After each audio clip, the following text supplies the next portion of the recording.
Bom dia, alunos do oitavo ano, tudo bem com você? Vamos lá para mais uma aula de português? E hoje continuaremos falando sobre o gênero textual biografia, porém o foco será nos tempos verbais desse gênero. Já estudamos, já lemos algumas biografias, vocês já tiveram a oportunidade de escrever também, inclusive no nosso teste da semana passada. E hoje nós vamos focar nos tempos verbais. Para isso, eu peço que vocês abram o livro de vocês na página 112. Vamos lá?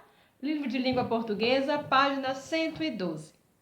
Vamos começar a nossa leitura? A biografia é uma modalidade textual que apresenta no tempo verbal uma predominância de verbos no passado, porque, ao relatar, contamos fatos já ocorridos e, portanto, anteriores ao momento da fala. Obviamente, quando narramos acontecimentos, usamos principalmente verbos no passado, porque falamos de fatos já ocorridos anteriormente. Tá bom?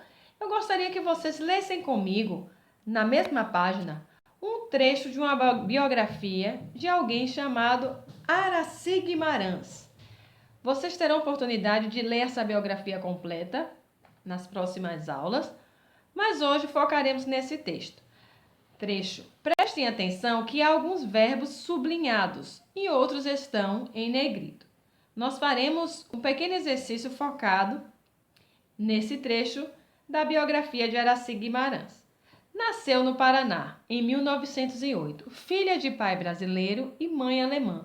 Casou-se muito jovem no Brasil, no início dos anos 30, com John von Tess, também descendente de alemão. Desquitando-se pouco anos depois e para fugir um pouco do preconceito com que era tratada uma mulher separada no Brasil daquela época, mudou-se para a Alemanha, indo morar na casa de sua tia. Levou consigo o filho Eduardo Tess. Por falar fluentemente o alemão, inglês e francês, conseguiu nomeação para o consulado brasileiro em Hamburgo, Alemanha. Entre suas atribuições, era encarregada da seção de vistos. Araci foi a segunda mulher do escritor João Guimarães Rosa. Conheceram-se no final da década de 1930, no consulado brasileiro onde trabalhava, quando Guimarães Rosa chegou para assumir o cargo de cônsul adjunto. Conheceram-se e apaixonaram-se. Vocês conheceram aí parte da vida de Araci. Muito bem. Preste atenção na questão 1 da página 112. É pedido para que vocês identifiquem o tempo verbal e o modo desses verbos em destaque.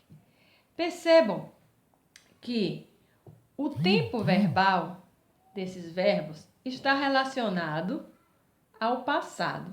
Em língua portuguesa chamamos de pretérito. Muito bem. Nasceu, casou, temos aí mudou, era, conseguiu, conheceram, chegou, foi, apaixonaram-se. Então percebam que são ações ocorridas, não é, anteriormente. Então, podem identificar o tempo verbal como pretérito. Mas vocês sabem que o pretérito apresenta duas formas. Vocês lembram quais são? Pretérito perfeito e o pretérito imperfeito.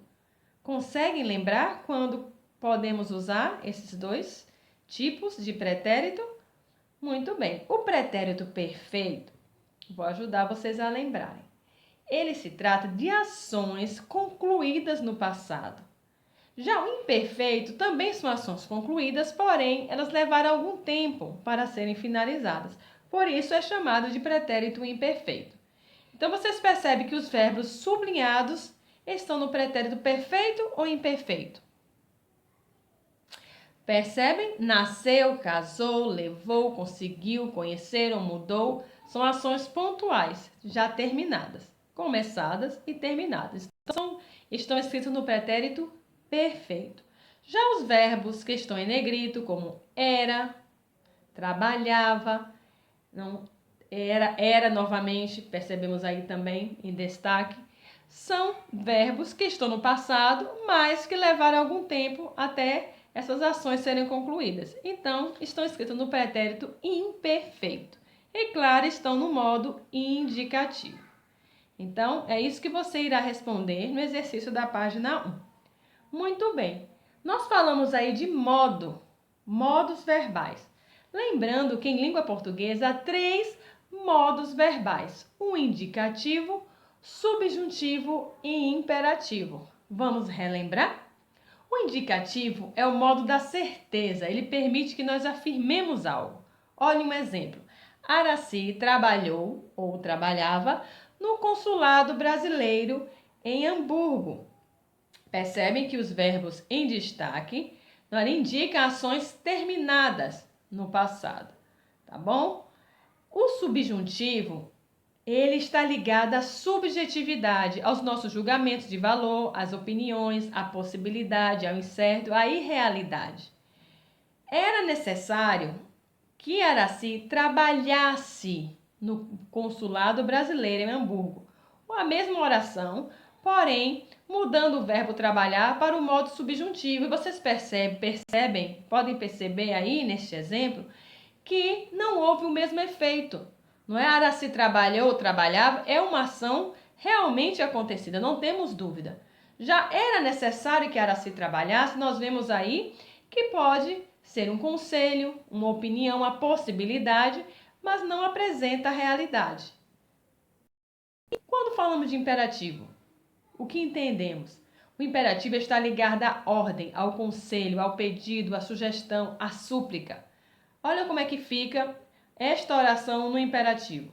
Araci trabalhe no consulado brasileiro em Hamburgo. O verbo trabalhar indica ordem. Então, são esses os modos verbais que temos na nossa língua portuguesa: indicativo, subjuntivo e imperativo. Porém, nesse gênero textual que estamos estudando, estamos focando em tempos mais usados nesse tipo de texto.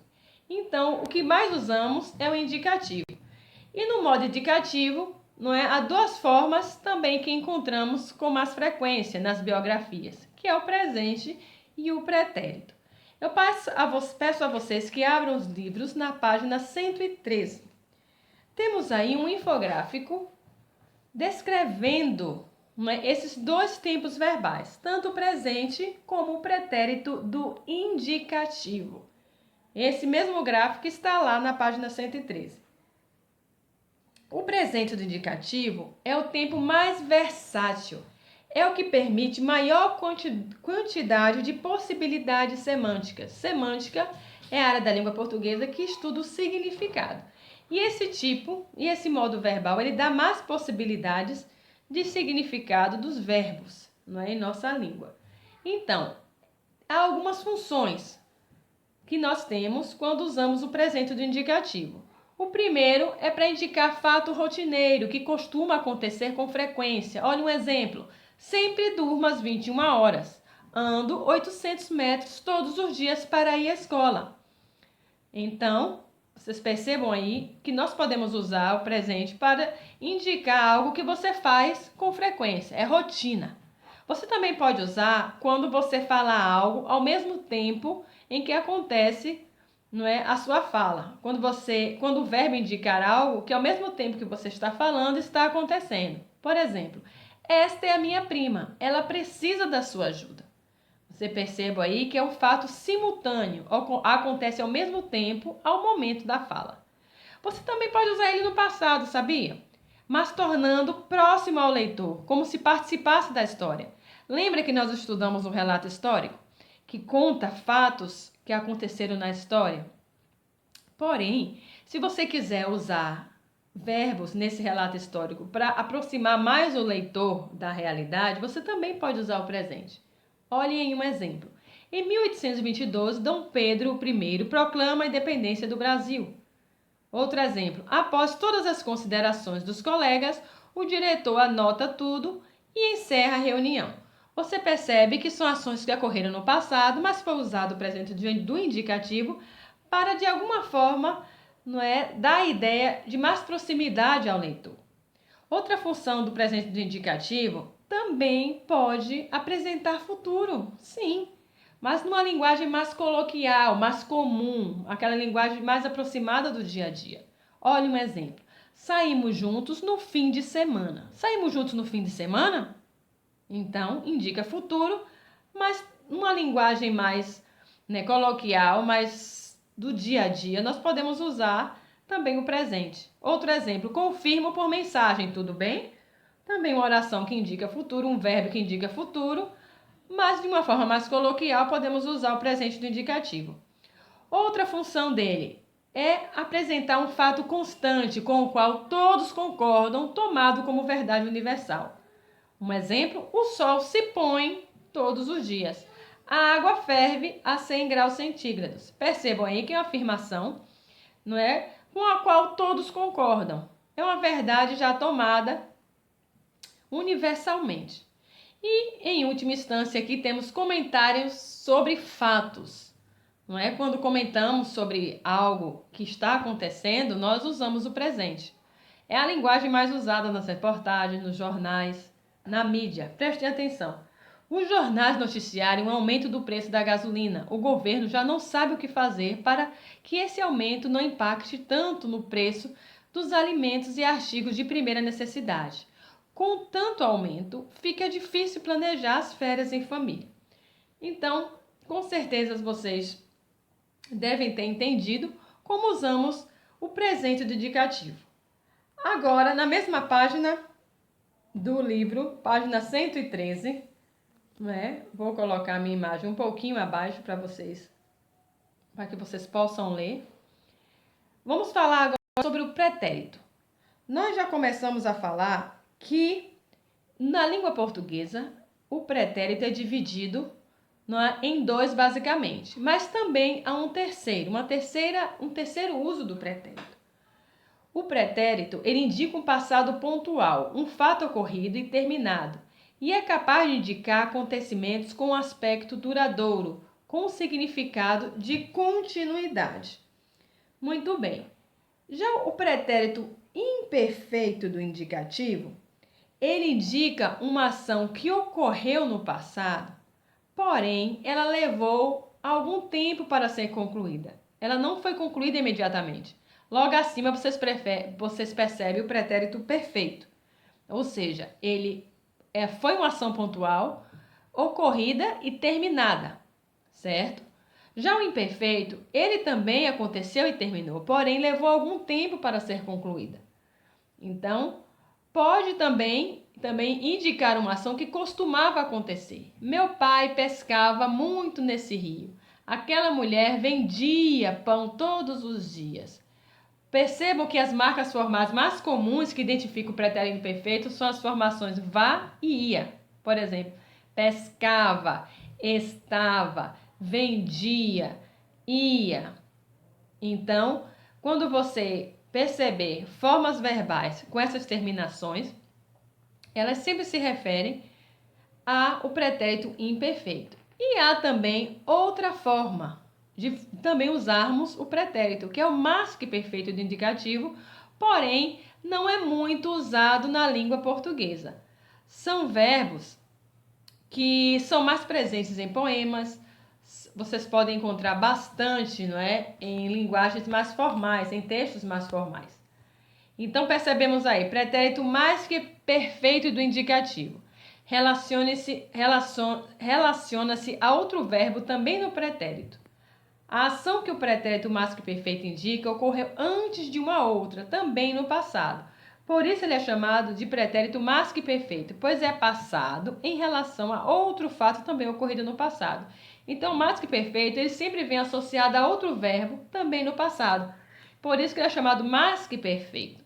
Temos aí um exemplo. O diretor entrou na sala onde a festa acontecera.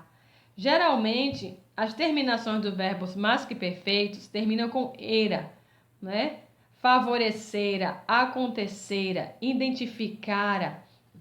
Então, esses verbos eles vêm após outro verbo, após alguma ação já terminada. Por isso, eles são chamados mais que perfeitos.